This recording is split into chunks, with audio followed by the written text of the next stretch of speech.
Good morning बच्चों। आज हम पढ़ रहे हैं अध्याय 7 शरीर की रचनात्मक एवं कार्यात्मक इकाई कोशिका के प्रश्नोत्तर। पहला प्रश्न है, पादप कोशिका के बाह्य आवरण को क्या कहते हैं? तो कोशिका भित्ति कहते हैं। गोल्गी कायक के क्या कार्य हैं?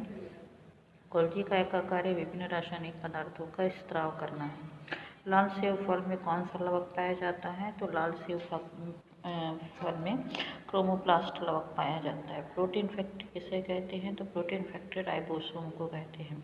कोशिका का ऊर्जा गृह किसे कहते हैं? तो माइटोकॉन्ड्रिया को कहते हैं। और क्यों कहते हैं? क्योंकि ये श्वसन केंद्र है और भोज्य पदार्थों के ऑक्सीकरण से यहाँ ऊर्जा उत्पन्न होती है और संग्रहित की जाती है।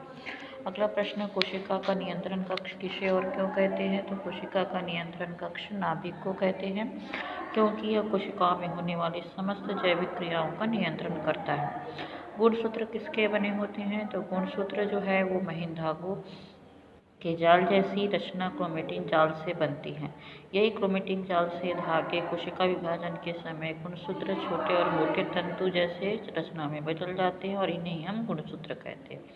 केंद्रक के क्या कार्य? केंद्रक कोशिका में होने वाली समस्त जैविक क्रियाओं का नियंत्रण रखता है।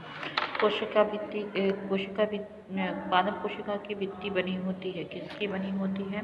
तो पादप कोशिका की भित्ति जो है वो सेलुलोज की बनी होती है।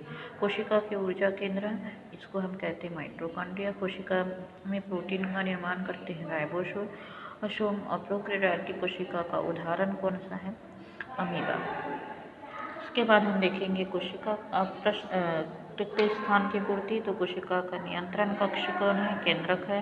कोशिका की खोज किसने की? रॉबर्ट हुक ने की।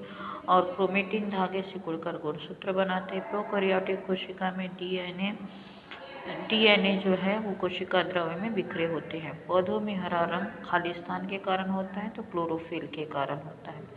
उचित संबंध जोड़िए। तो यहाँ पर हम देखेंगे सेंट्रोसोम जो है वो कोशिका विभाजन में सहायक है।